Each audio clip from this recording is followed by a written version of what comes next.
أوائل سورة إذا قرأتها فتح الله لك أبواب الخير ورزقك بدون حساب ومن حيث لا تدري ولا تحتسب. السلام عليكم ومرحبا بكم في قناتكم عالم المساء. هذه القناة التي سأشارككم من خلالها مجموعة من النصائح والوصفات. لا تنسوا دعمي عبر نشر الفيديو مع أصدقائكم كي تعم الفائدة بإذن الله تعالى.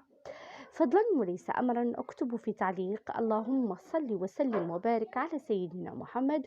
اكتبوها في تعليق واضغطوا على زر أعجبني كي أعرف كم من واحد صلى معنا على النبي عليه الصلاة والسلام. كما ترون في العنوان بإذن الله تعالى سوف أعطيكم آيات تعتبر من أوائل سورة التي تفتح رزقك وباب رزقك، وأيضا تفتح لك أبواب الخير أمام وجهك.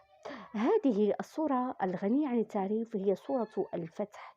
أوائل آيتها تفتح لك باب الخير، وإذا غلقت كل الأبواب في وجهك فما عليك إلا أن تداوم قراءتها بعد كل صلاة فجر، وبإذن الله سترى الدنيا تتحول إلى الأفضل، وترى الدنيا ترى نفسك تحولت حياتك إلى الأفضل، وحالتك بالخصوص بإذن الله سوف تتحسن بفضل هذه الآيات الكريمة التي تقرأها كل يوم بعد صلاة فجر من سورة الفتح. من الآية أعوذ بالله من الشيطان الرجيم، بسم الله الرحمن الرحيم، إنا فتحنا لك فتحا مبينا ليغفر لك الله ما تقدم من ذنبك وما تأخر ويتم نعمته عليك ويهديك صراطا مستقيما وينصرك الله نصرا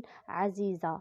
هذه 3 الآيات من سورة الفتح سبحان الله سوف تفتح نصيبك. سوف إذا تعذر عنك رزق معين فما عليك إلا أن تداوم هذه الصورة وهذه الآيات ال3 التي بإذن الله سوف تكون سببا في فتح رزقك وسببا في أن تتحول حياتك إلى الأفضل بإذن الله.